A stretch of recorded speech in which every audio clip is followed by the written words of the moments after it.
vocês poderem acessar depois no YouTube de novo. Bom, o tópico de hoje é a parte de transformações lineares. Tá? Então, eu mandei para vocês lá no grupo esses slides com os conceitos de transformações lineares. Então, a gente vai basicamente discutir alguns desses conceitos, né, e fazer alguns exemplos. Nos slides em si não tem exemplos, então vai ficar como a aula de hoje, tá? Para começar, a definição de transformação linear, basicamente ela é parecida com, inicialmente, né, a definição de função que vocês viram lá atrás em cálculo 1. Vocês estão vendo o que em cálculo 1 falando nisso? Derivadas. Derivadas? Tá, então vocês passaram por funções e limites, né? Então a ideia é mais ou menos uma função, só que ao invés de ser entre dois espaços, né, no caso R e R, pegar um número real e como resultado sair um número real, a gente pode ter transformações que estão entre dois espaços vetoriais. Lembrando que um espaço vetorial pode ser muita coisa, né?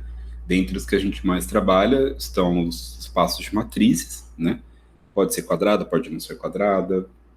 O Rn, né? Então, um espaço multidimensional, entre outros.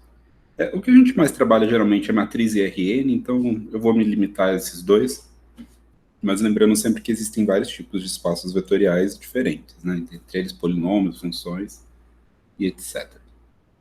E para ser uma transformação, então basicamente entre dois espaços, U e V, como está aqui, ele tem que pegar um elemento em U, ou seja, por exemplo, digamos que U seja as matrizes 2 por 2, e tem que transformar isso em um elemento de V, por exemplo, uma matriz 3 por 3.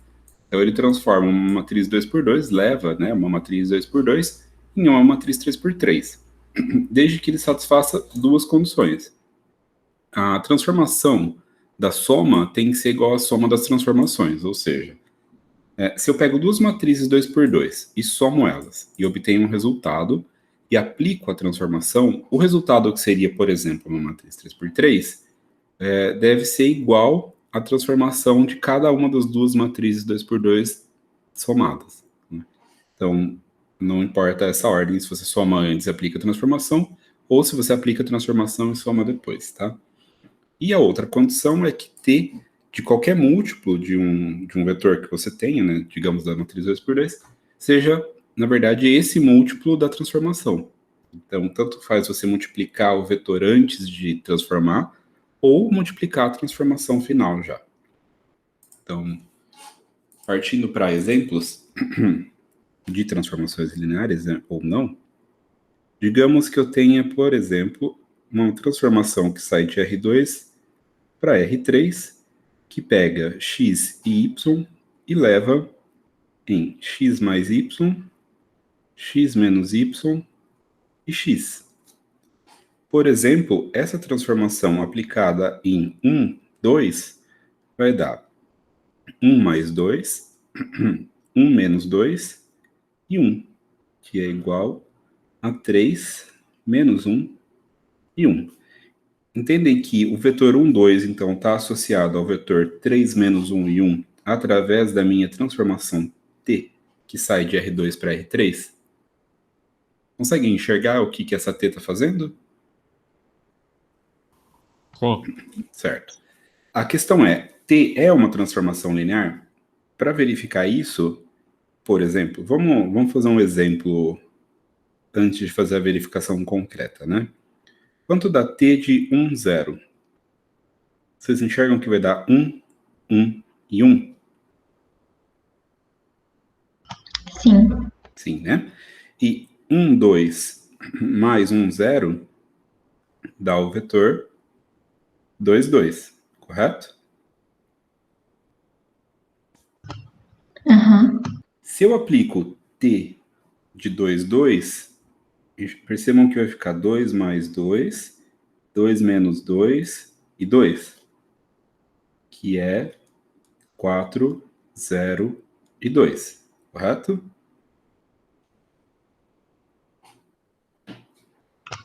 Isso. Aplicando T de 1, 2, a gente já calculou aqui em cima, dá 3, menos 1 e 1. E aplicando t de 1, 0, a gente também calculou ali em cima, dá 1, 1 e 1. E o resultado dessa soma vai ficar, então, 4, 0 e 2. Percebem que, na verdade, tanto faz somar os dois vetores que a gente tinha antes, chegar num resultado e aplicar a transformação, ou calcular cada uma das transformações, como a gente fez aqui, e somar para obter o resultado. Dá no mesmo, né? Sim, dá para ver isso, né? Isso é um indicativo de que minha T é uma transformação linear. Claro que eu não posso falar que isso vale para todos os vetores, porque eu só testei para 2, né? Eu posso, inclusive, fazer o teste da outra, né? Propriedade, a propriedade 2. Por exemplo, eu vou apagar aqui mesmo, já que está gravado, né? Vocês podem ver depois. Mas, por exemplo, o T de 1, 2 deu aquele resultado que está lá na frente. Se eu multiplicar 1, 2 por 2, isso daqui vai ficar 2 e 4, certo? T de 2 e 4 é a mesma coisa aqui. 2 mais 4, 2 menos 4 e 2, que dá 6, menos 2 e 2.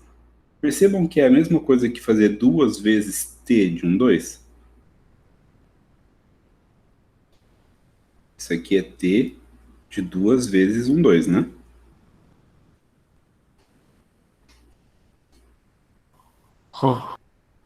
Enxergaram como ela também satisfaz a propriedade 2? Né?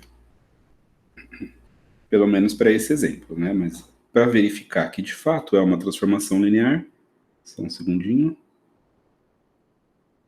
Para verificar que de fato é uma transformação linear, esses exemplos eles têm que ser exemplos genéricos, né? Então eu tenho que provar para dois vetores quaisquer que t da soma é a soma das t's e que t da multiplicação por escalar é a multiplicação por escalar da transformação.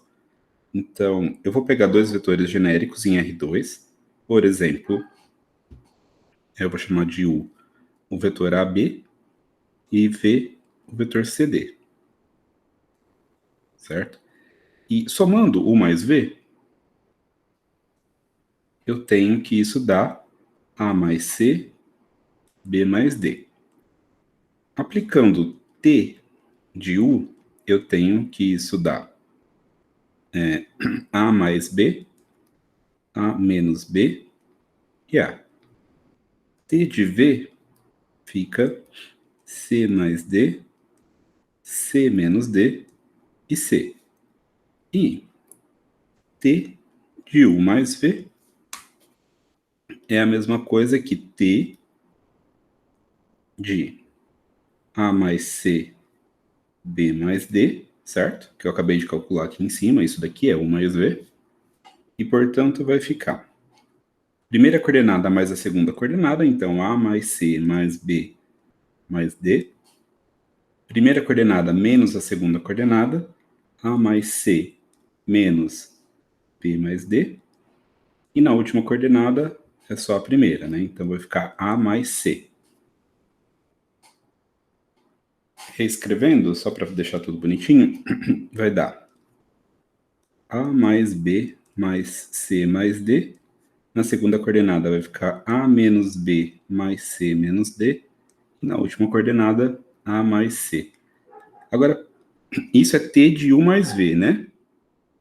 Quanto dá T de U mais T de V? Se eu somo esses dois resultados aqui, vocês enxergam que se eu somar isso, vai dar exatamente isso aqui?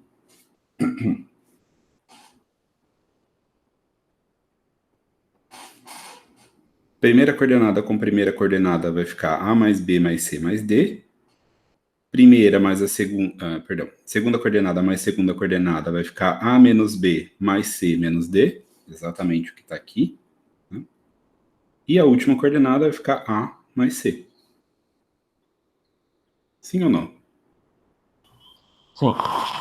Resumindo, então aqui a gente acabou de provar que T de U mais V é T de U mais T de V. A outra propriedade é T de alfa vezes U. E T de alfa vezes U é T de alfa vezes AB. É AB, né? U. Sim. Que é a mesma coisa que T de alfa A, alfa B, que é alfa A mais alfa B, alfa A menos alfa B e alfa A. Percebam que todos os termos têm alfa, né? Eu posso tirar isso em evidência, dando alfa vezes A mais B, A menos B e A. Onde isso daqui é exatamente T de U. Portanto, fica alfa T de U. Enxergam então que T de alfa U é a mesma coisa que alfa T de U? E isso para qualquer vetor AB, né? Qualquer vetor em R2.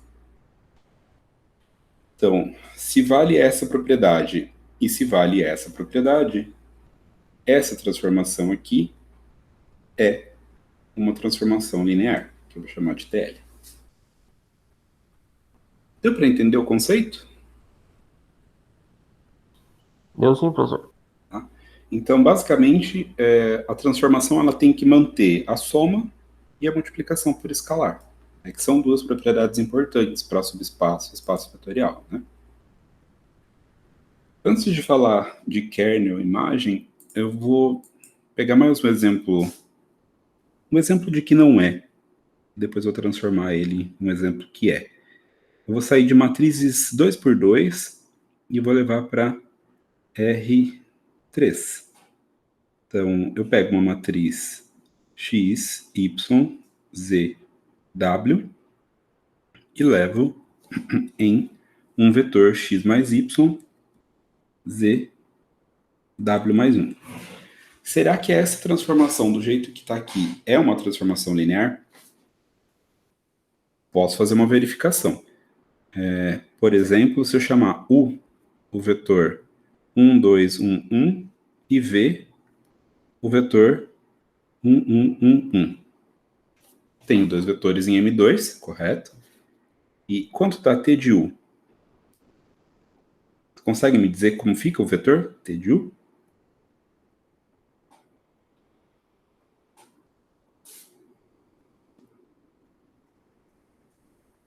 É 3, 3, 1 1 e 2. e 2. E Sim. T de V?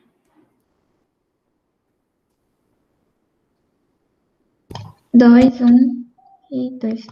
Como? 2, 2, 1 1 e 2. e 2. Certo? E quanto dá U mais V? U mais V é a matriz 2, 3, 2 e 2, correto? Correto. E quanto dá T de U mais V? 4, 3. Não, Não, 2. 4 não. Aqui é 4 mesmo?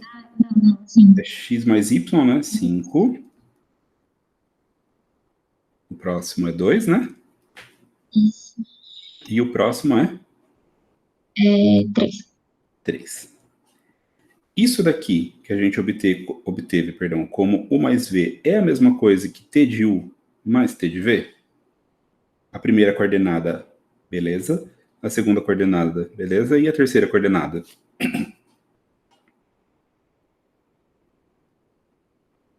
Não. Não, né? Então, T, como está aqui, não é transformação linear. E o motivo dela não ser uma transformação linear é justamente esse mais um.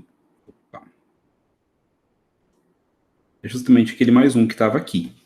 Então, tirando ele, vocês vão perceber que isso é uma transformação linear. Veja que T de U e T de V, aqui no lugar de 2 vai virar 1, né? Tudo bem? só tirei aquele mais 1 do W. U mais V fica desse jeito, e, portanto, T de U mais V, que a única coisa que vai mudar é que vai dar 2. Né?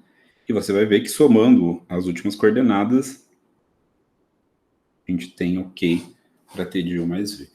De novo, isso aqui, isso que eu acabei de fazer, não prova que é uma transformação linear, certo? É só uma verificação. Para provar, eu precisaria pegar aqui uma matriz qualquer, ABCD, por exemplo, aqui uma outra matriz qualquer, EFGH, por exemplo, e fazer as duas verificações, tanto para soma quanto para multiplicação por escalar. Tá claro? Sim. Então, do jeito que está aqui agora, T é uma transformação linear, tá? Só para manter o conceito. Assim como lá em cálculo 1, vocês devem ter ouvido falar de uma função injetora e uma função sobrejetora, certo? Porque vocês devem ter ouvido falar sobre injetividade e sobrejetividade, ou não? A gente não lembrou disso, mas teve no ensino médio, eu acho. Tá. Uma função, recapitulando, né? Você tem, por exemplo, uma função de um conjunto A para um conjunto B, e aí você tem 3 pontinhos, digamos, né? 3 elementos. Aqui você tem 4 elementos, por exemplo. E aí, digamos que esse elemento está relacionado com esse primeiro, esse aqui com o terceiro, e esse aqui com o último. Isso aqui é uma função de A em B, pela definição de função, né, que cada elemento de A está relacionado a um único elemento de B. E essa função, do jeito que está aqui, ela é injetora. Por quê? Cada elemento que sai de A não se repete lá na frente. Por exemplo, se aqui fosse x1, x2 e x3, né? A gente tem que a f de x1 é diferente da f de x2, que é diferente da f de x3. Deu para entender a ideia, né? Que é diferente, por exemplo, se a gente tivesse esse comportamento, né? A f de x1 agora é igual a f de x2, que é diferente da f de x3, mas não tem problema. Mas essa igualdade entre esses dois pontos, ela ainda é uma função, né, claro, mas essa igualdade faz com que ela não seja injetora, certo?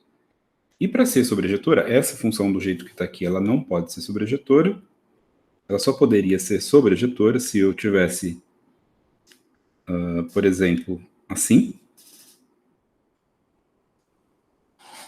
A função do jeito que está, ela é sobrejetora, que é quando a imagem da função f é igual ao contradomínio de f, isso nos termos que vocês viram ou em cálculo 1, ou lá no ensino médio, provavelmente vocês devem ter visto alguma coisa a respeito sobre imagem e contradomínio. Em transformações lineares, a gente tem esse conceito, porque também são transformações, são funções, por assim dizer, só que como são funções de certa forma mais específicas, o tipo mais específico de função, esse conceito ele se estende a um pouco além. Então, antes de falar sobre injetividade e sobrejetividade, eu vou definir dois conjuntos da minha transformação, que é o núcleo, ou kernel, dessa transformação, e a imagem dessa transformação. A definição de imagem é a mesma definição de função, certo? Então, uma coisa que vocês têm que gravar bem, por isso que inclusive eu mandei os slides com os conceitos, é que a definição do núcleo, por exemplo, né? Primeiro, o núcleo de uma transformação linear mora dentro do espaço de saída. Então, para uma transformação que sai de U e vai para V, certo? O kernel mora dentro de U, dentro do espaço de saída. É um subconjunto dentro do espaço de saída. E esse conjunto é formado por todos os vetores de U que vão em zero. Por exemplo, não um exemplo de transformação linear, mas um exemplo de uma função f de x real, né? X ao quadrado menos 1.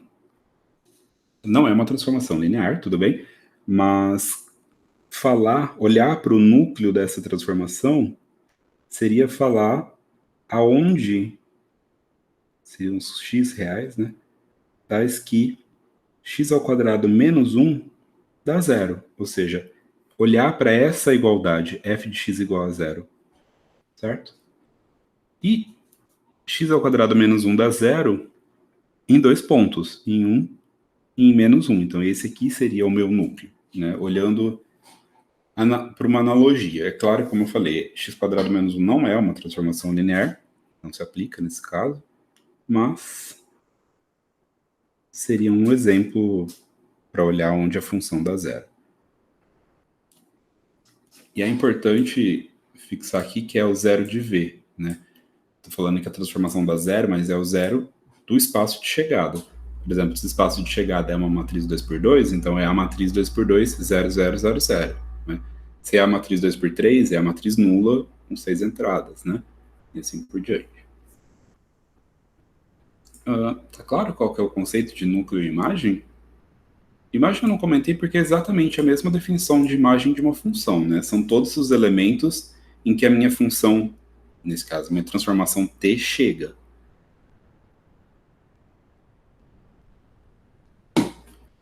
Antes de perguntar de novo se está claro ou não, né, em termos da imagem, vou fazer um desenho um pouco maior. Digamos que aqui seja meu espaço U, aqui seja meu espaço V, aqui esteja o zero de V, certo? E aqui eu tenha alguns elementos em 1. E aqui eu tenho outros elementos em V. Então, digamos que esses 3 elementos aqui, eles vão os 3 no zero de V. Esse elemento vai nesse, esse elemento aqui também vai nesse, e esse elemento vai nesse. Tá? Aqui eu vou chamar de A, ou melhor, A, B, C, D e E. E aqui eu vou chamar de x1, x2, x3, x4, x5 e x6. Não interpretem literalmente esse desenho, tá? Porque um espaço vetorial ele é infinito, não é desse jeito que eu estou fazendo, mas é só para a gente tentar entender qual é o conceito. Por exemplo, nesse contexto, quem seria o kernel ou o núcleo da minha transformação T? Alguém consegue dizer quem seria, qual seria o conjunto? x1, x2, x6. Exato. Esse é o conjunto que mora dentro de U, certo? Cuja T leva no zero de V. Ok? Que no caso é o Czinho. E qual é a imagem de T?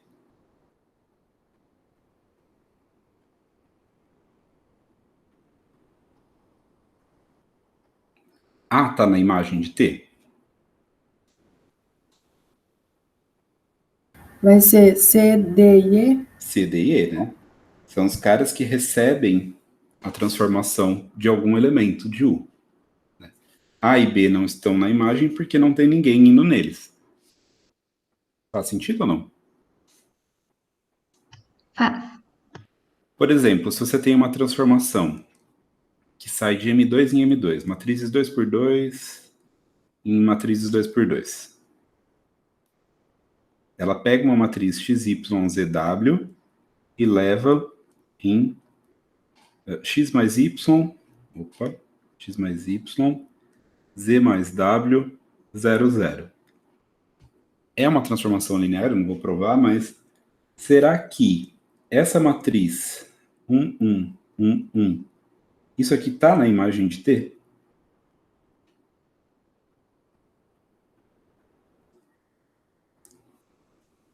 Será que existe um x, um y, um z e um w, tal que T dessa matriz, x, y, z, w, dá essa matriz 1, 1, 1, 1? Não. Né? Não tem nenhuma matriz no espaço de M2 que, quando eu aplico a T, não dê zero nas duas últimas coordenadas. Então, 1, 1, 1, 1 não pertence à imagem de T. Certo? Tá claro para todo mundo? Esse negócio de tal não tá na imagem? Sim.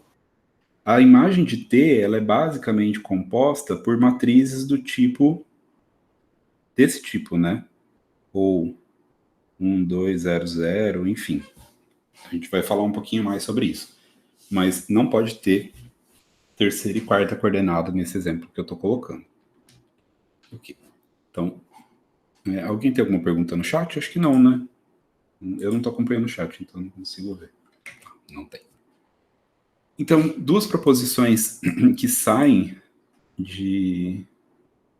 da definição que a gente acabou de colocar aqui, né? Definição de núcleo-imagem, é que o próprio kernel, o próprio núcleo da minha transformação, né? Ou seja, os elementos de U que vão no zero de V, através da T, ele é um subespaço vetorial de U. Então, esse conjunto aqui, ou aquele conjunto que a gente colocou, né, como exemplo fictício, aqui, x1, x2, x3, isso aqui deve formar um subespaço de U.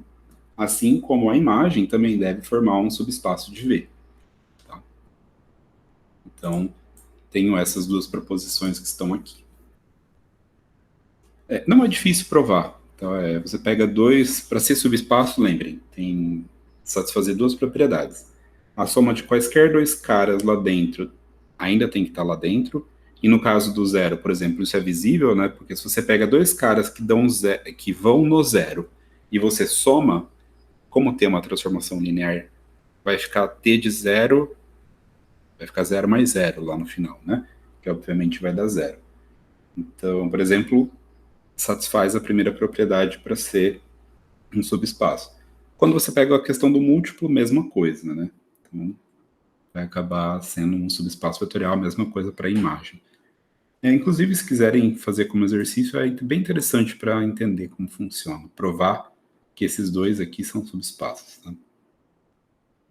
E aí, o resultado que eu comentava antes, né, que eu coloquei a definição de ser injetora e de ser sobrejetora, e ser injetora, isso não só para transformação linear, tá? Mas em particular para transformação linear, significa que se você tem duas imagens que são iguais, os elementos que chegavam nessas imagens, na verdade, são iguais.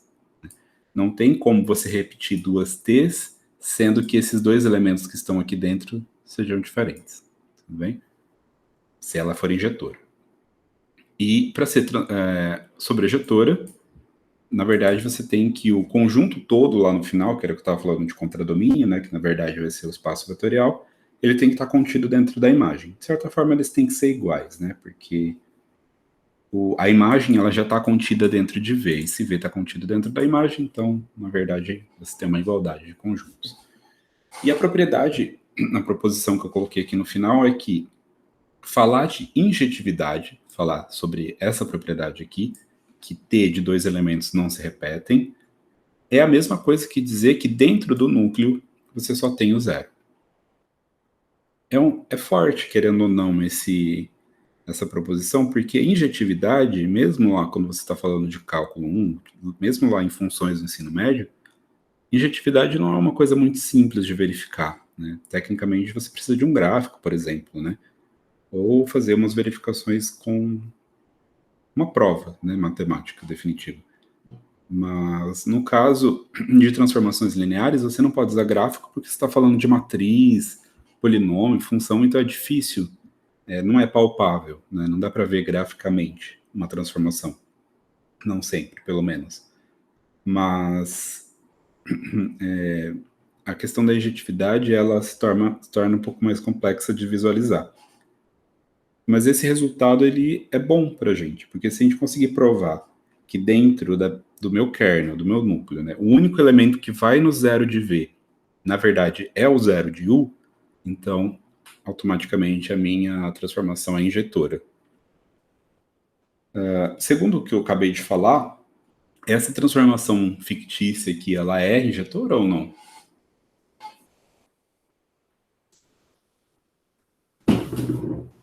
Não é injetora. Não é, né? E por que ela não é?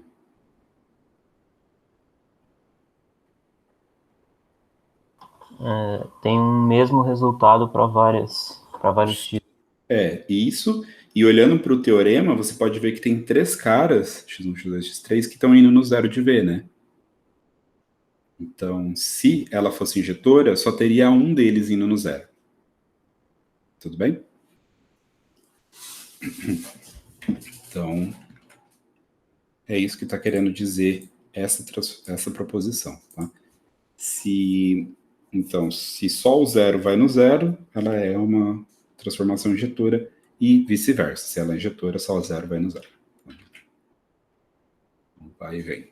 E por fim, dos resultados, o teorema do núcleo imagem, que fala que a dimensão do espaço de saída, que é U, na verdade é igual à dimensão do kernel, da transformação, mais a dimensão da imagem. A gente vai falar um pouquinho sobre isso aqui, porque, na verdade, a gente vai falar sobre tudo, né, que eu acabei de comentar. Eu só fiz um resumão das definições nesses slides. E eu vou fazer um exemplo completo do que eu pretendo cobrar, por exemplo, né? E o problema é que eu não sei o quanto vocês adiantaram já da matéria anterior, dos espaços vetoriais, mas a gente vai precisar de algumas coisas de lá, tá? Então, vamos ficar um pouco atentos. Eu já volto nesse teorema aqui, a gente já comenta sobre ele, tá? Antes de mais nada, eu vou mostrar para vocês aqui em cima.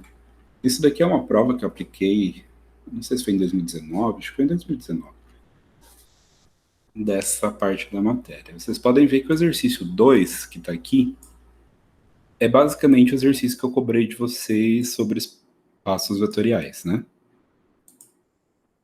Eu peço a base dos dois subespaços, peço a base para a interseção, a base da soma e verificar o teorema da dimensão. Exatamente o que eu pedi lá no exercício da apresentação. Ô, professor, Oi. rapidinho, eu tinha uma dúvida em relação a um exercício dessa matéria aí. Pode falar. Você tiraria essa dúvida hoje ou eu espero outro momento para tirar? Não, vamos tirar, vamos tirar. Se quiser tirar já, inclusive, o que eu ia só vou concluir o que eu estava falando aqui. Então, Tá só bom. para vocês verem, esse exercício é igualzinho que eu passei para vocês, né? E o que eu vou passar para a parte de transformações vai ser muito parecido com isso aqui, levemente mais simples, tá? Mas aí eu vou fazer um exercício parecido com esse, porque esse aqui, na verdade, sim, em termos, para explicar agora, na tela do computador, ele é um pouco comprido por ser R4. É difícil escrever aqui na tela para vocês. Eu vou fazer num espaço um pouco menor, tá? Mas a ideia é exatamente a mesma. Só dá um pouco mais de trabalho nesse exemplo aqui, que é R4, porque é mais comprido, tá? Mas eu vou fazer um menorzinho para caber no meu tablet e vocês conseguirem entender um pouco melhor. Qualquer coisa no final a gente volta e faz esse também, se for o problema. Mas pode tirar a dúvida, que daí a gente já remata já faz uma recapitulação também da matéria. Eu fui fazer o exercício, né?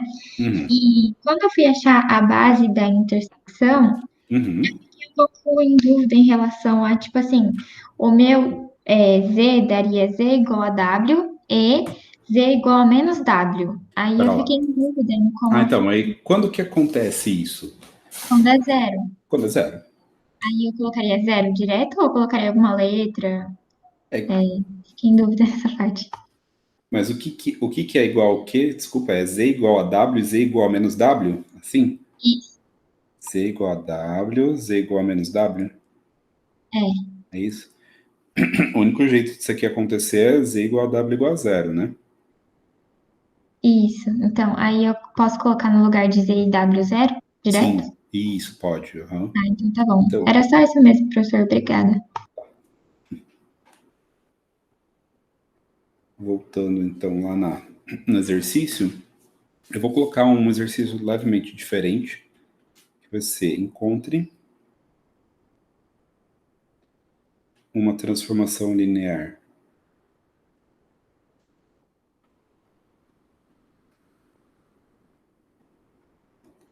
T que sai do R3 para o R2.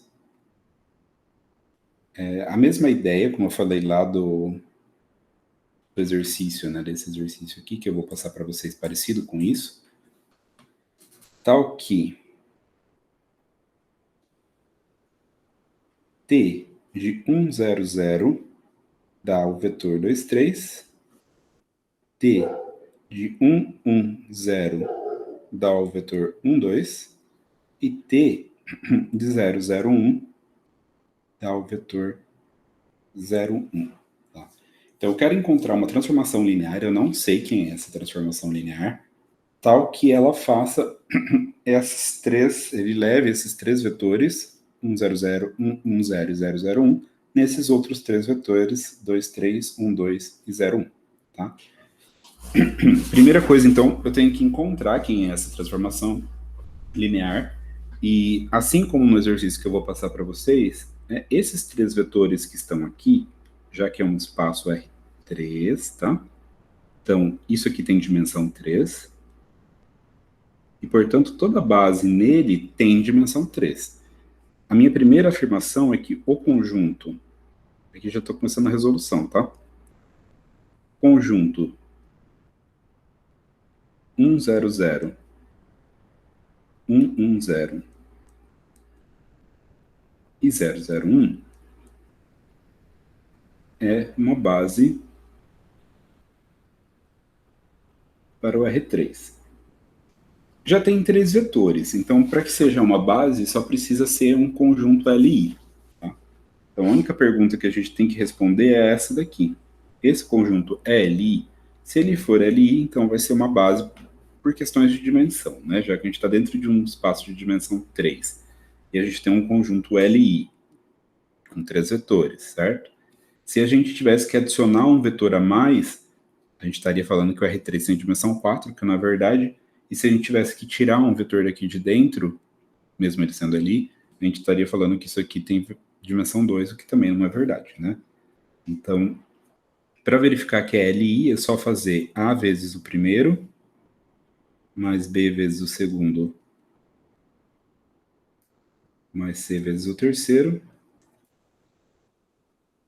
dando 0, 0, 0, e verificar que a única solução possível para esse sistema é A igual a B igual a C igual a 0. Então, olhando para a primeira coordenada, eu tenho A mais B mais 0 igual a 0. Na segunda coordenada, eu tenho 0 mais B mais 0 igual a 0. E na terceira coordenada, eu tenho 0 mais 0 mais C igual a 0. Então, C igual a 0, B igual a 0, daqui a gente tira que o A igual a 0, e, portanto, esse conjunto é LI, e, portanto, é base. Tá? Só um segundinho, por favor.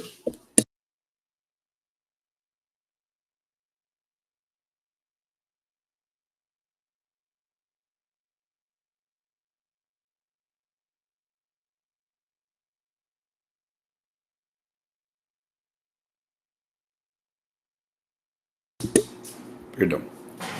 Preciso tomar uma aguinha de vez em quando.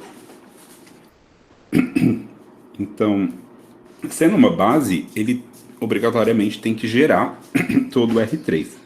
Isso é, todo XYZ, então vamos lá. Vou chamar esse conjunto aqui de conjunto beta, tá? Então, beta sendo base, gera R3. Se ele gera R3, isso significa que todo cara em R3, XYZ, na verdade, é A vezes 1, 0, 0, mais B vezes 1, 1, 0, mais C vezes 0, 0, 1. Essa implicação aqui faz sentido para vocês ou não? Lembra, para ser base, precisa gerar todo o espaço e precisa ser LI. A gente verificou que é LI, certo? E pela questão da dimensão, a gente verificou que é uma base. Ou seja, gera todo o R3. Gerar todo o R3, o conceito de gerar um vetor, significa que o vetor, qualquer vetor, nesse caso XYZ, é uma combinação linear, e vocês podem voltar lá no conceito de combinação linear, dos três vetores em questão, né? Ou seja, é um múltiplo do primeiro, mais um múltiplo do segundo, mais um múltiplo do terceiro. Isso dá qualquer vetor do R3 que você puder imaginar. Tudo bem ou não?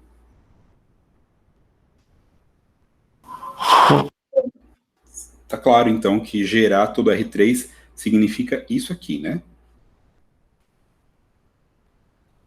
Ótimo.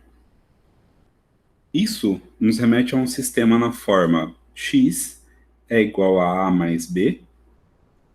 E aí eu não sei se vocês estão enxergando, mas x, primeira coordenada, é igual a primeira coordenada mais primeira coordenada mais primeira coordenada. Segunda coordenada é igual a segunda mais segunda mais segunda. E terceira coordenada é igual a terceira mais terceira mais terceira. Então, igual a c. Então, olhando para o lado inverso, a gente tem que c é z, a gente tem que b é y, e a gente tem, por final, que a é igual a x menos b, que é a mesma coisa que x menos y. Isso é. Eu estou falando para vocês que x, y, z é a mesma coisa que x menos y, que era o a, vezes o vetor 1, 0, 0, mais y vezes 1, 1, 0, mais z vezes o vetor 0, 0, 1. Percebam que se você fizer essa multiplicação do jeito que está aqui, vai voltar exatamente nisso. Sim ou não? Sim. Sim, né? Então, se isso é igual ao que está do lado direito, então transformação linear nesse cara aqui não é igual a transformação linear nesse cara todo aqui?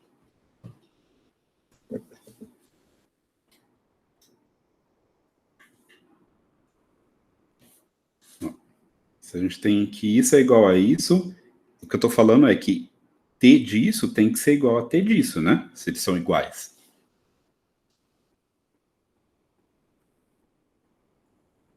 Sim ou não?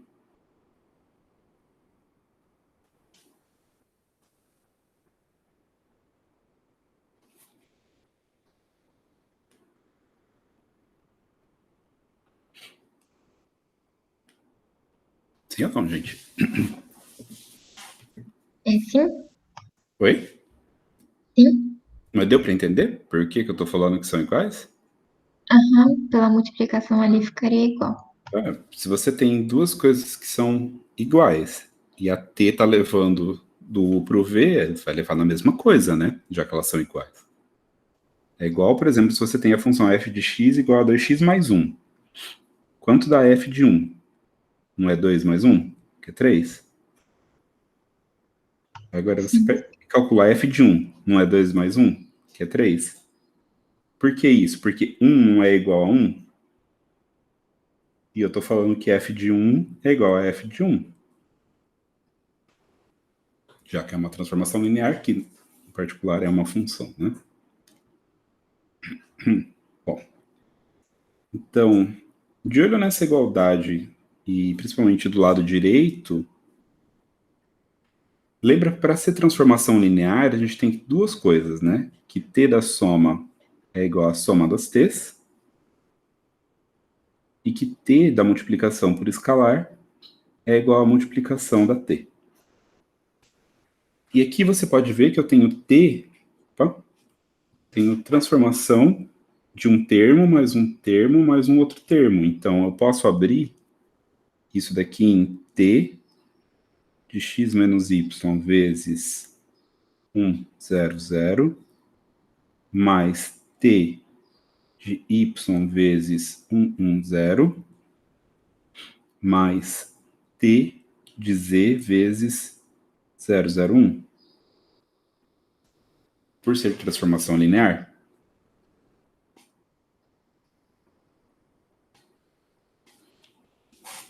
enxergaram que eu apliquei essa propriedade de transformação linear para abrir esses três caras aqui em 3t's? Sim. Sim, né? Além disso, de novo, como é transformação linear, eu vou usar essa propriedade agora para tirar esses três números de dentro da minha transformação. Então, isso daqui vai dar x menos y, que é um número, vezes a transformação aplicada em 1, 0, 0, mais y vezes a transformação aplicada em 1, 1, 0, mais z vezes a transformação aplicada em 0, 0, 1. Sim ou não? Sim, é a segunda propriedade. E segunda propriedade. E aí, se você volta lá atrás, eu pedi que ela satisfizesse isso daqui, né? Opa. Copiar e colar lá do outro lado.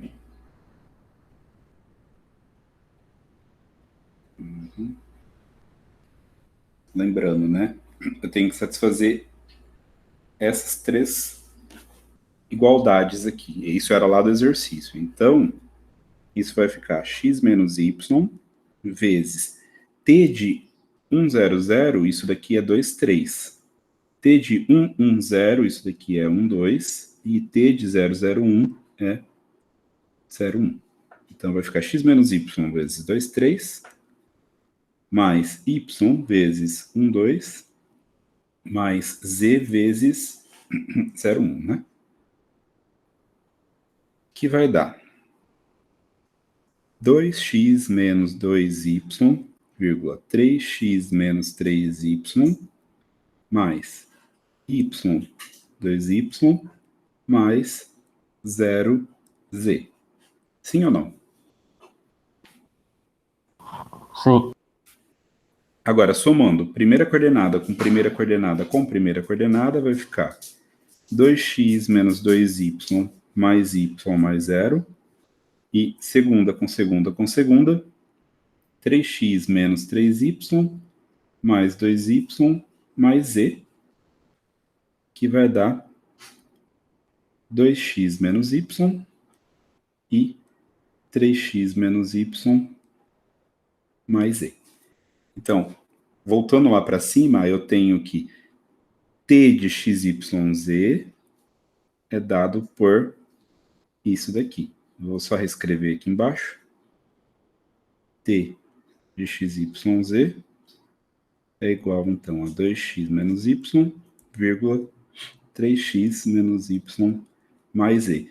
E aí eu posso, inclusive, tirar a prova real de que ele satisfaz essas três propriedades aqui, né? Quanto dá t de 100?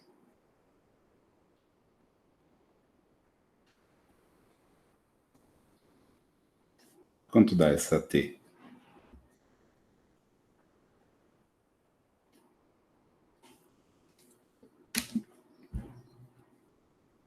Dois e 3. 2 e 3, né? Porque x é 1, y é 0 e z é 0. O t de 110 é 1 segundo, né? É. O x é 1, o y é 1, então aqui vai ficar 1. Aqui vai ficar 2 mais 0, né? Então, 1, 2. E o t de 001 vai ser 01, né? Ou seja, é exatamente o que a gente queria que fosse. Parece bem complicado, mas não é tão complicado assim, tá? Basta seguir todos esses passos que eu fiz. Como vai ficar gravado, vocês podem acessar depois para ficar um pouco mais fácil de refazer todos os passos. Eu vou copiar essa transformação que está aqui para outra página.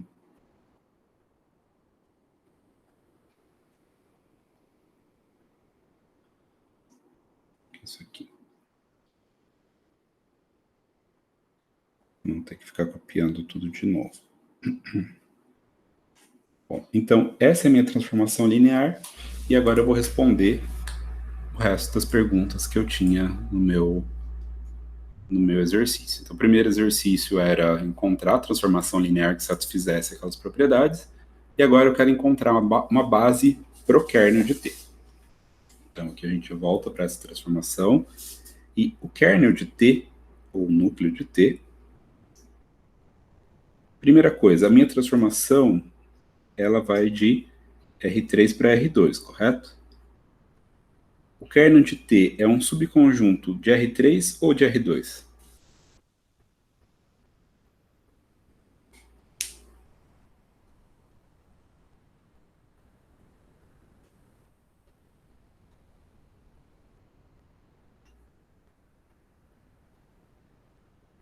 Vou voltar lá no exemplo que eu dei sobre isso daqui.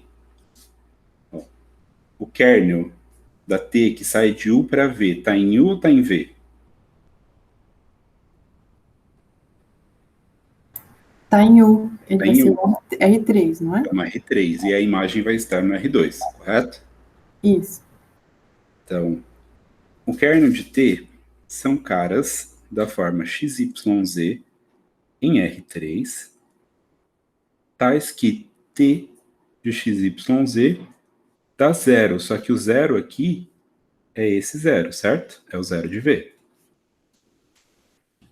Ou seja, são os XYZs em R3, tais que 2x menos y, 3x menos y mais z, dá o vetor 0, 0. Que é a mesma coisa que olhar para o sistema 2x menos y igual a 0 e 3x menos y mais z igual a 0, certo? Pergunta, olhando para esse sistema aqui, tem como ele ser impossível? Primeira pergunta. Existe uma solução para esse sistema? Você consegue enxergar uma de cara? 0, 0 e 0. 0, 0, 0 é uma solução óbvia, certo? A questão é só 0, 0, 0? Então, primeira pergunta foi respondida. Não é um sistema impossível, né? E nunca vai ser, tá? O zero sempre vai no zero. Mas não é um sistema impossível. Será que a solução que existe nesse sistema é única? Não. Por que não? Porque se y for igual a 2x e o z for igual a x, vai dar certo. Não. Se o z for menos x, na verdade, né? É isso, z é igual a menos x. Perfeito. Eu queria uma resposta um pouquinho mais simples, mas você já, inclusive, deu a resposta final. Mas, de qualquer forma, quantas variáveis tem aqui? 3. 3 variáveis. E quantas linhas eu tenho? 2. 2. Então, o posto da ampliada e o posto dos coeficientes pode ser no máximo 2, porque não tem mais que 2 linhas, certo? Certo. Então, o posto, independente do valor que ele seja, ele é menor do que o número de variáveis, e, portanto, esse é um sistema com infinitas soluções. Ok? Ok. Eu nem escalonei, mas eu sei que o posto da ampliada e o posto dos coeficientes, ambos são menores do que o número de variáveis, portanto, esse é um sistema SPI, certo? E mais que isso, né? Você sabe... Enfim, vou montar o sisteminha aqui para a gente lembrar um pouquinho. É 2 menos 1, 0 e 0. Lembrando, x, y, z. Então, 3 menos 1, 1 e 0.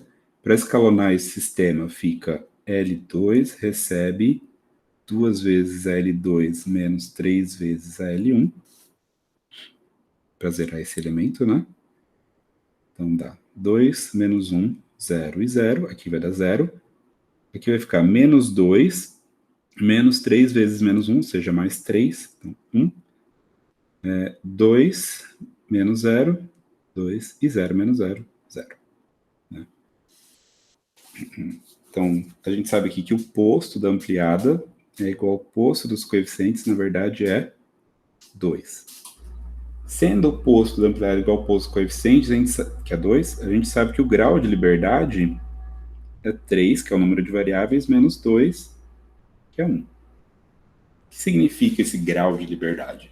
Significa um número de variáveis que vão aparecer na nossa solução, que no caso vai ser, o que eu quero dizer a minha solução em termos gerais, ela vai aparecer em termos de uma variável apenas.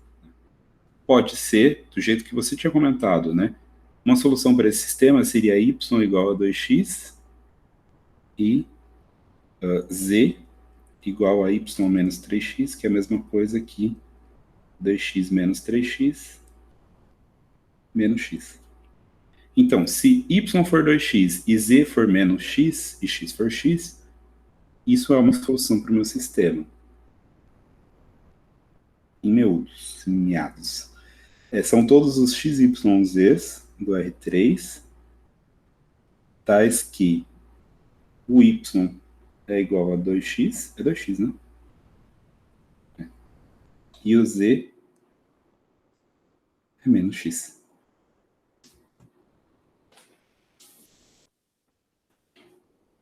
Bom, toda essa análise aqui no meio foi para pular daqui, desse pedaço, certo? A gente olhou para a solução desse sistema aqui e chegou que ele equivale a essas duas condições que eu coloquei aqui na frente. Ou são todos os caras da forma x, 2x, menos x em R3. Sim ou não? Sim. Qualquer cara da forma, por exemplo, 1, 2 menos 1, 2, 4 menos 2, qualquer cara dessa forma aqui, quando eu coloco dentro da minha transformação, que é essa daqui, vai dar 0 e 0. Tá? Certo. Então, olhando para esse formato, vocês enxergam que esse conjunto ele é gerado pelo vetor 1, 2 e menos 1? Lá na matéria da aula anterior, eu falei sobre conjunto gerador, e o conjunto gerador para esse subespaço, para esse espaço que eu defini aqui como sendo kernel, é gerado por esse vetor, né? Ou seja, são todos os possíveis múltiplos do vetor 1, 2, menos 1, que é exatamente o que eu estava falando aqui, né?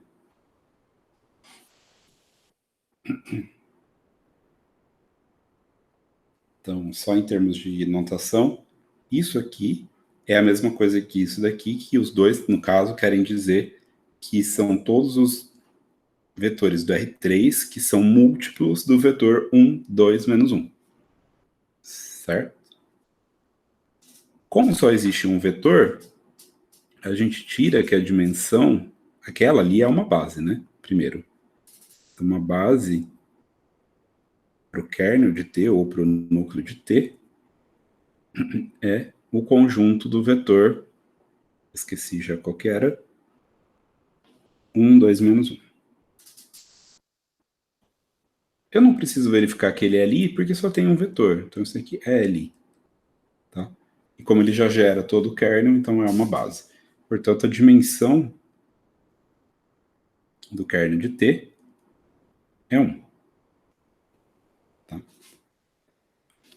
Através do teorema da dimensão imagem, que está aqui no finalzinho, eu falo para você que a dimensão do espaço de saída, que é 3, é igual à dimensão do kernel, que é 1, mais a dimensão da imagem, que vai ter que ser quanto?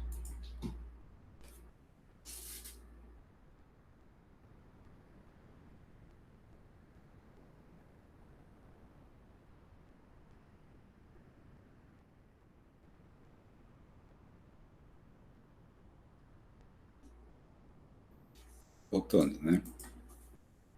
O teorema do núcleo imagem fala o seguinte: a dimensão de U é igual à dimensão do kernel mais a dimensão da imagem. A dimensão de U, vocês já me falaram que é 3, né? Porque é a dimensão do R3. A dimensão do kernel, eu acabei de calcular, é 1. Então, a dimensão da imagem, automaticamente, tem que ser 2. Certo? Então, eu preciso de 2 vetores para minha imagem. E a isso a gente segue no próximo exercício, no próximo item, né? Que é o item B, encontrar uma base para a imagem e encontrar a sua dimensão. Bom, a dimensão eu acabei de encontrar, na verdade é 2, mas eu quero olhar então para uma base da minha imagem. A imagem, lembrando, né, de T, são todos os XYs. Me permitam escrever ABs em R2. Lembra, a imagem mora no espaço de chegada, então no caso é R2, tais que AB, na verdade, é um T de XYZ, né? Isso é, são todos os ABs em R2, tais que AB... Opa, eu tentei esse aqui. AB é... Preciso encontrar a transformação. Alguém lembra de cabeça qual que é a transformação? Ah, eu tenho aqui. É 2x menos y e 3x menos 2y mais z, né? Ou, se AB é igual àquilo que está lá, são todos os 2x menos y, 3x menos 2y mais z, pertencentes ao R2. E aí, vejam se vocês concordam com essa decomposição aqui para gerar esse conjunto. Tenho 3 variáveis, eu vou gerar 3 vetores, que vai ser... Vejam se é claro isso para vocês. 2, 3, mais y vezes menos 1, menos 2, mais z vezes 0, 1. Sim ou não? Sim. Deu para enxergar essa decomposição, né? Então, Deu. esse espaço aqui, ele é gerado por esses 3 vetores. 2, 3, opa. Menos 1, menos 2, ou 1, 2, tanto faz. E 0, 1. Eu tenho um gerador. Então, isso daqui gera a imagem de T. E aí vem a pergunta, é base? Eu posso responder essa pergunta já, na verdade. É uma base ou não?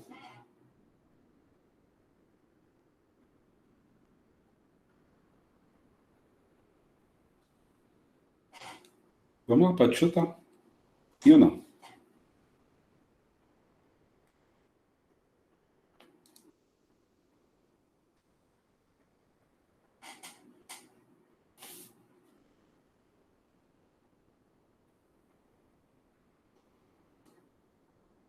Qual que é a dimensão da imagem mesmo que eu tinha falado?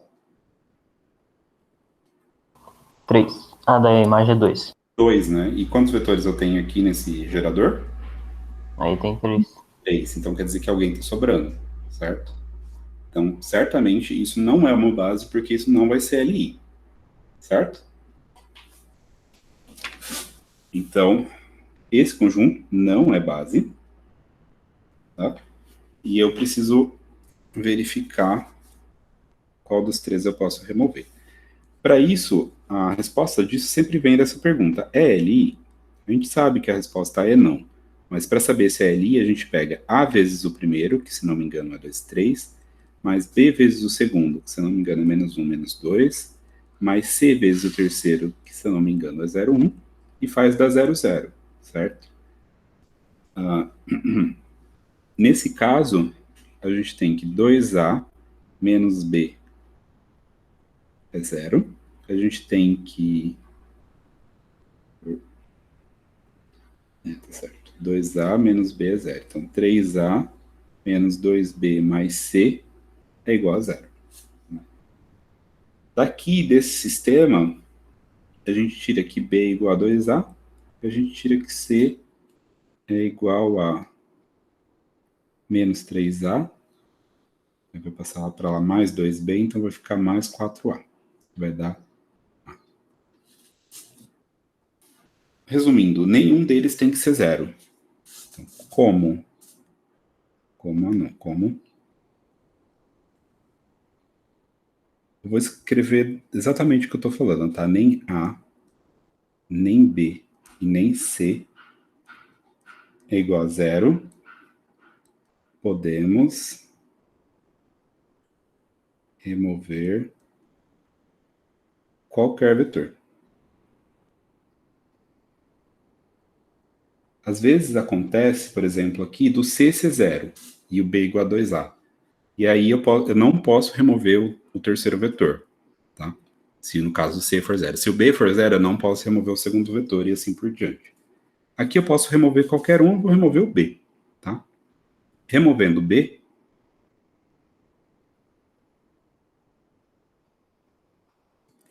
no caso, menos 1, menos 2, vem automaticamente que esse conjunto aqui, 2, 3 e 0, 1, que ainda gera a imagem da T. Será que ele é LI? A pergunta é base? De novo, eu posso responder. Sim, por quê? Porque tem dois vetores que E é a a dimensão divisão. é 2, né? Se não fosse LI, eu teria que remover mais 1. E aí ficaria só com 1. Mas a gente sabe que não vai ser o caso. Portanto, é base. Certo? Certo. E por fim, ele pede para verificar se é injetora e sobrejetora e isomorfismo. Deem uma pensadinha rapidinho. Eu só vou pegar uma outra garrafa de água rapidão aqui. Na verdade, preciso resolver um negocinho bem rapidinho. 5 minutinhos, tá? Licença. Eu vou deixar... Eu não sei em qual página eu deixo. Vou deixar no finalzinho aqui do meu tablet.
Desculpem, sozinho acontece alguns imprevistos, a gente tem que sair para resolver.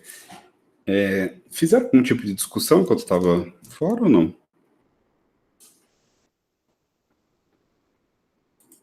Acho que não, Não. né? Nem sabia o que era para fazer. A pergunta é: T é injetora, T é sobrejetora, e por fim eu vou falar o que é isomorfismo, mas injetora. Vocês acham que essa transformação é injetora ou não? Na injetora, o Care tem que dar 0, né? Isso, o kernel tem que só ter o 0. Hã? O kernel tem que ter somente o 0.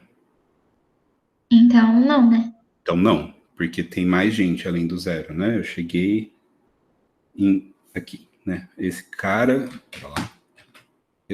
que está aqui em cima, 1, 2, -1, na verdade gera o kernel, na verdade a dimensão dele é 1, e portanto Não é injetora. Se fosse injetora, teria só o zero, e, portanto, a dimensão seria zero. Tá? Ótimo. E sobre a ejetora?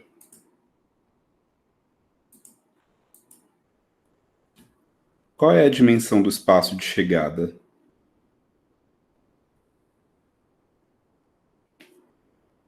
Três? No nosso exercício é 2, né? Vou Ah, colocar tá. Dois. É T, sai de R3 para R2, né? Então, o espaço de chegada tem dimensão 2. E a minha imagem tem dimensão 2. Então, na verdade, ela vai ser sobre a ejetora.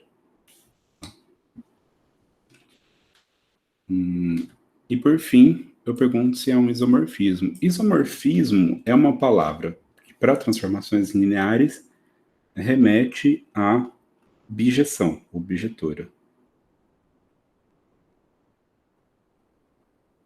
Para a gente vai ser a mesma coisa que bijetora. Tá? E a gente está falando de uma transformação linear que é a bijetora, então a gente chama de isomorfismo. São os dois conjuntos, U e V, são isomorfos. E para ser bijetora, ela tem que ser injetora e sobrejetora, que não é o caso, né? Ela não é injetora e, portanto, ela não é um isomorfismo. Certo? Aí a última pergunta é verificar o teorema do núcleo imagem, que eu já verifiquei lá atrás, né? Esse teorema que está aqui colocado, né? Então, a dimensão de U, na verdade, é 1 mais 2. Agora eu sei, na verdade, que a dimensão da imagem é 2 de fato. Então, fica assim. De uma certa forma, assim, de uma maneira bem resumida, essa é a parte de transformações lineares, para passar para vocês. E eu acho que eu gostaria de fazer um outro exemplo. Mas eu gostaria que vocês interagissem um pouquinho mais comigo para a gente poder desenvolver um pouco mais esse pedaço. Pode ser? Pode ser. sim. Vamos lá. Eu vou pegar uma transformação T que saia do R2 dessa vez e vai para M2. Pode ser? Eu vou pegar um XY e vou levar em uma matriz 2×2. Falem para mim uma mistura aí. O que vem na primeira coordenada? 1. 1. Pode 1? Será que vai ser uma transformação linear? Acho que não. Acho que não, né? Vou fazer um pouco diferente, para não ficar... Para a gente poder começar lá do comecinho, onde eu... Como é que se diz? Onde eu fiz para determinar a transformação, eu vou pegar uma transformação tal que T de 1, 1 dê a matriz 1, 1, 0, 0 e T de 1, 0 dê 1, 0, 0, 2. Pode ser? Então, encontre T. Uma transformação linear... O senhor já tá escrevendo? Tô. Agora que eu vi, perdão. Então, encontrar uma transformação linear, T, tal que T de 1, 1 dê essa matriz aqui, e T de 1, 0 dê essa outra matriz aqui. Beleza?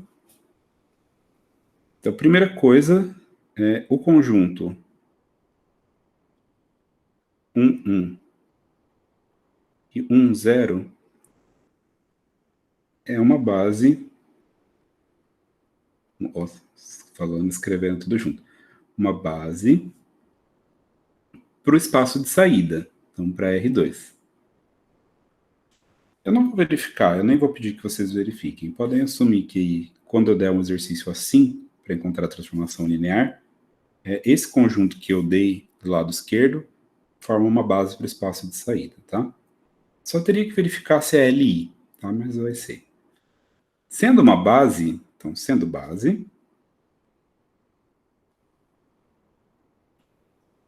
todo vetor xy se escreve como sendo um A vezes um 1 mais um B vezes um 0. Até aqui tá claro para todo mundo? Sim. Se esse conjunto é uma base para o R2, todo mundo do R2 é uma combinação linear dos dois, ou seja, isso aqui vale. Tá claro? Sim. Se isso vale, eu posso escrever o sistema da forma x é igual a mais b, ou seja, a primeira coordenada igual a primeira mais primeira, y igual a a. Sim ou não? Sim. Então, se y é igual a a, x... vou isolar o b aqui, perdão. Vou fazer o contrário. A é igual a y, né? E b vai ser x menos a, ou seja, x menos y, né? Ou seja, isto é, eu quero dizer que xy pode ser escrito como y vezes um 1 mais x menos y vezes um 0. Percebam, né? Que vai ficar y mais x menos y, que dá x, e y mais 0, que dá y. É exatamente a mesma coisa. Tá claro? Sim. Sim. Feito isso, eu aplico a t dos dois lados. Então, t de xy é igual a t de tudo isso. De novo, t é uma transformação linear, então eu abro essa soma em duas t's. Fica t do primeiro mais t do segundo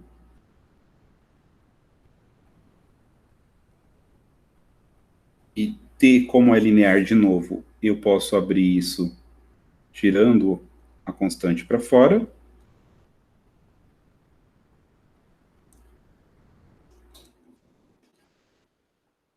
Sim ou não? Que é transformação linear, transformação linear e transformação linear, né? Tipo, eu posso fazer isso porque é transformação linear, lá da definição. E por fim, t de 1, 1 eu dei e t de 1, 0 eu dei. São essas duas matrizes que estão aqui. Então, só vou reduzir os 1 aqui, só para eu escrever. É a matriz identidade, então esse aqui vai ficar igual a y vezes 1, 0, 0, 1, mais x menos y vezes a matriz 1, 0, 0, 2. Vamos para cima.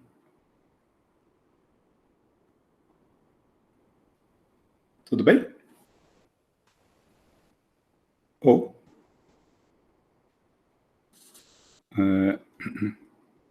y0, 0, y mais a matriz x menos y, 0, 0, 2x menos 2y, que dá x, 0, 0, 2x menos 2y, mais y vai ficar 2x menos y. Então, a minha transformação t de xy, vou copiar.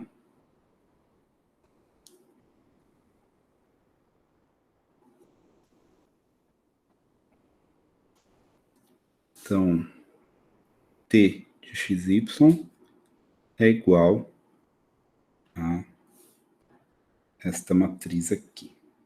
Opa, fiz alguma coisa aqui que não era para ter feito. Vou deixar assim mesmo, tá? Vocês entenderam, né?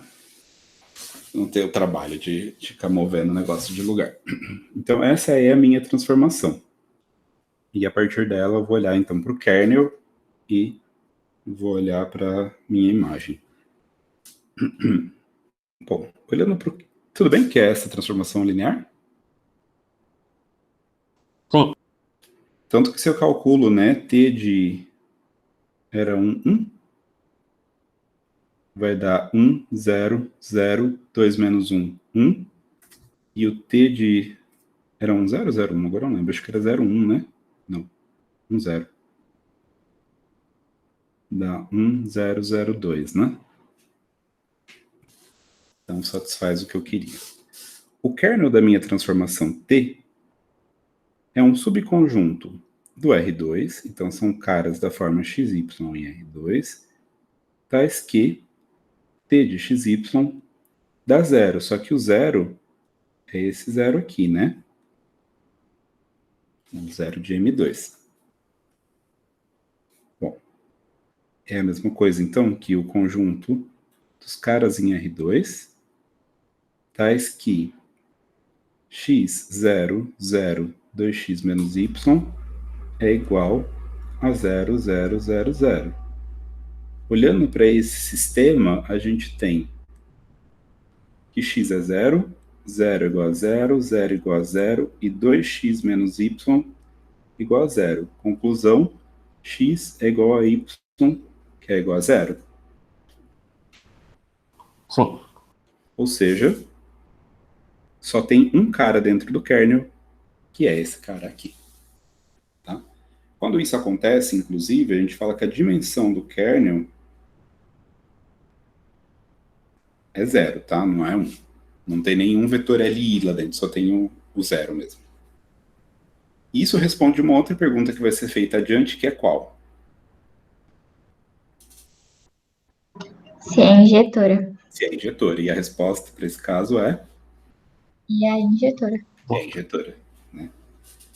Afirmativa nesse caso. Beleza. A imagem de T.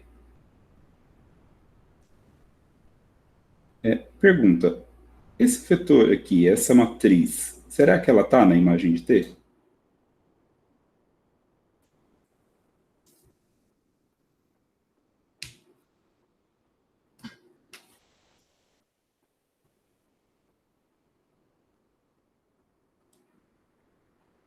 Será que existe algum xy tal que T de xy dá 1, 2, 0, 0?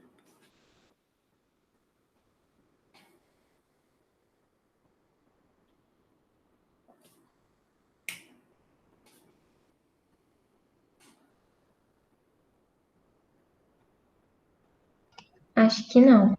Não, né? T de xy só dá isso daqui, né? Não tem como fora dar zero, não dar zero. Então, vamos lá. A imagem de T é um subconjunto de matrizes da forma XY, ou vou colocar ABCD, vai. ABCD em M2, tal que ABCD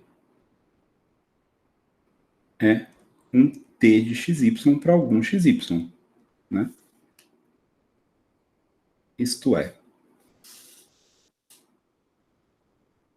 o conjunto de matrizes ABCD em M2, tal que ABCD é igual a x0, 0, 2x menos y, né? É isso? Tudo bem.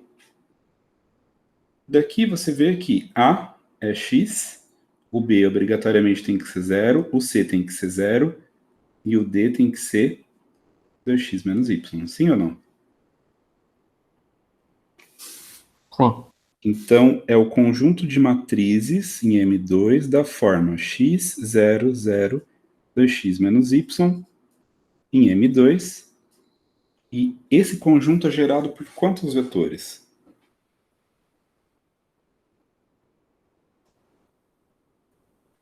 Um, dois, três, quatro, cinco.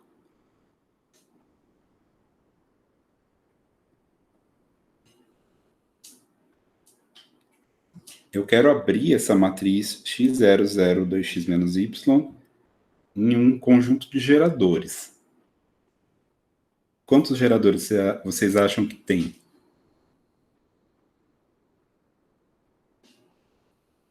A resposta é bem simples. Tá? São 2? 2. É o número de variáveis, tá? Que a gente vai extrair. Então, eu ainda vou escrever assim. É a mesma coisa que x vezes 1, 0, 0, 2, mais y vezes 0, 0, 0, menos 1, em M2? Sim ou não? Sim. Sim. Consegue enxergar aqui? Eu consigo fazer essa decomposição, né? Portanto, esse conjunto que está aqui, esse conjunto de matrizes é gerado pelas duas matrizes 002 e 000, opa, 0 menos 1.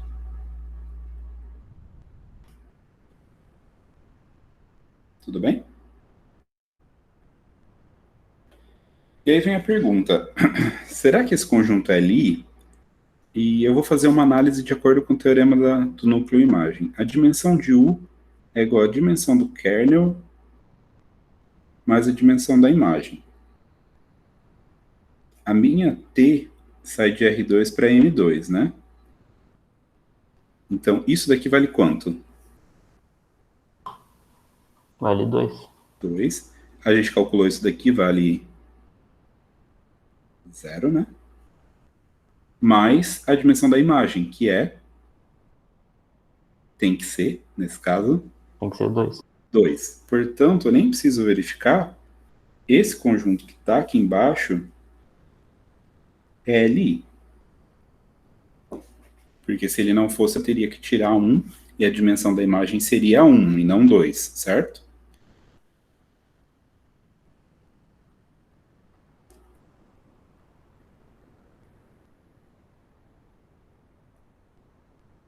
Sim ou não, pessoal?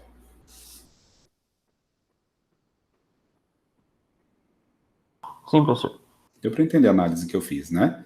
Pelo teorema do núcleo imagem, 2 tem que ser igual a 0, que é a dimensão do kernel, mais a dimensão da imagem, que obviamente vai ter que ser 2. Portanto, aquele conjunto tem que ser Li, porque senão eu teria que tirar 1 de lá de dentro e a dimensão da imagem ia cair para 1, o que não é verdade. Eu acho que isso responde às nossas perguntas. Por exemplo, aqui, né? Encontrei uma base. Primeiro, encontrei a transformação. Encontrei uma base para o kernel, que no caso é só o 0. Encontrei uma base para a imagem, que é essa daqui, né? Que já gera. Isso aqui já gera toda a imagem e é Li, portanto é base, né? A dimensão de base é que tem que gerar e ser Li. Então, essa é uma base. A dimensão para os dois eu encontrei, 0 e 1. T é injetora porque a dimensão é 0. Ela é sobrejetora?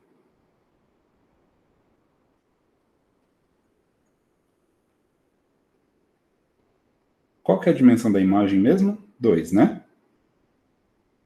Sim. Qual que é a dimensão desse conjunto aqui? Conjunto das matrizes 2 por 2? 2? 3? 4? 5? 2. Por que 2? Quantas matrizes você precisa para gerar as matrizes 2 por 2? 2? Uma matriz 2 por 2 é assim, né? Professor, acho que você tá em Opa, outra página. eu estou em outra página. Uma matriz 2 por 2 é assim, né? Isso. Quantas matrizes eu preciso para gerar isso? Ué, 2? Será que só 2?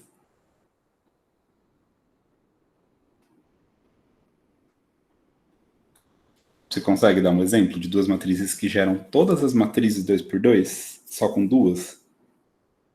Ah, não. Não tem como, né? Eu não sei se você entendeu a ideia do que eu quis dizer, mas se eu pego só 2 matrizes, eu vou conseguir gerar metade do que na verdade existe, né? Isso daqui é gerado por essas 4 matrizes aqui. Sempre pense na mais possível, na mais simples possível, tá?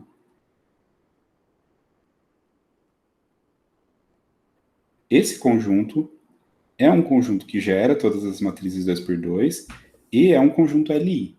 Então a dimensão desse cara aqui é 4. Tudo bem?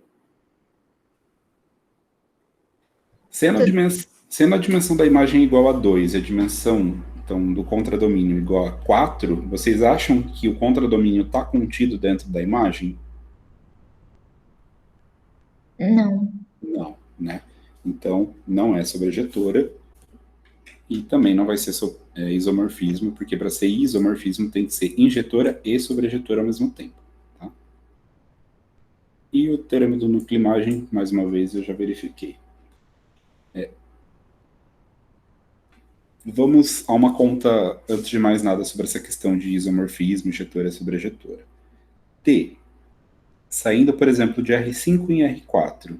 Inclusive, antes de fazer isso, vamos dar uma olhadinha nesse verdadeiro ou falso que tem aqui no final. Verifiquem se é verdadeiro ou se é falso. Dados dois espaços vetoriais, U e V, e dois carinhas em U, né, Uzinho e Vzinho, e dois números reais, o sinal é verdadeiro ou falso. Uma transformação linear sempre satisfaz o seguinte: T de AU mais BV é igual a AT de U mais BT de V. É verdadeiro ou falso essa afirmação? Primeira.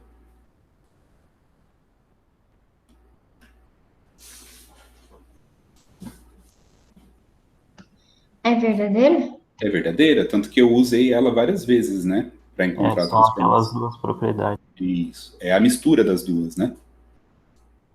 Sim, sim. Então é verdadeira. E a segunda?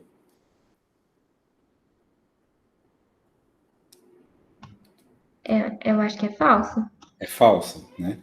Porque aqui não vale que T de U e T de V se multiplicam, né? Nem necessariamente existe a multiplicação entre T de U e T de V. Tudo bem? Aí aqui. Uma transformação que sai de um espaço de dimensão 5 para um espaço de dimensão 4 nunca pode ser sobrejetora. Antes de responder essa, vamos responder a de baixo. Uma transformação que sai de um espaço de dimensão 5 para um espaço de dimensão 4 nunca pode ser injetora. Vamos fazer uma análise rápida aqui sobre a questão da dimensão. É o que eu estava fazendo aqui, na verdade.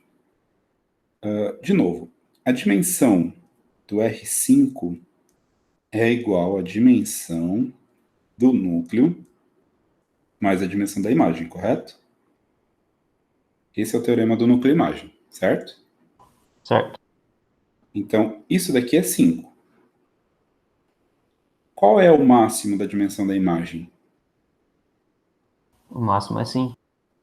5. Será que eu consigo enfiar um espaço de dimensão 5 aqui dentro? Ah, sim, é 4. 4, né? Vocês enxergam que o máximo que cabe ali dentro é 4? Sim. E aí o Então, kernel tem que ser 1. no mínimo 1, né? Exato. E se o kernel tem que ser no mínimo 1, essa transformação nunca é injetora. Sim ou não? Sim. Então, sem olhar para a transformação, eu sei que se eu saio de um espaço de dimensão maior para um espaço de dimensão menor, ela nunca vai ser injetora. Então, essa afirmação aqui é verdadeira. Sobrejetora, será que ela pode ser sobrejetora? Pode, né? Eu consigo colocar um espaço de dimensão 5 dentro de um espaço de dimensão 4, satisfazendo que pode ser no máximo 4. Então, pode ser que seja, mas pode ser que não seja. Mas eu não posso afirmar que nunca é sobrejetora. Então, essa afirmação aqui é falsa. Tá claro? Agora, essa daqui.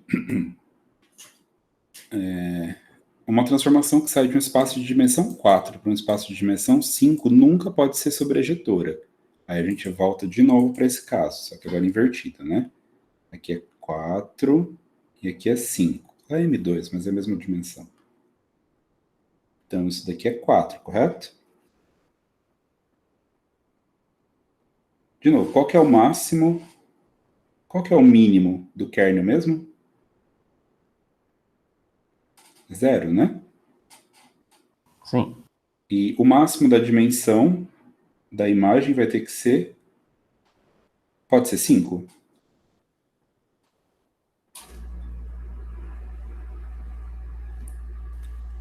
Sem falar sobre o mínimo. Essa dimensão da imagem pode ser 5? Ela é dimensão 5, mas não pode porque tem que ser igual a 4.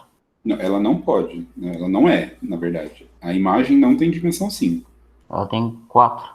Isso. No máximo 4, né? Isso daqui é o contradomínio, certo? O contradomínio tem dimensão 5. Ok? Mas, no máximo, a imagem tem dimensão 4 por causa do teorema do núcleo-imagem, né? Não tem como ser maior do que 4 essa dimensão. Porque senão o núcleo teria que ser negativo.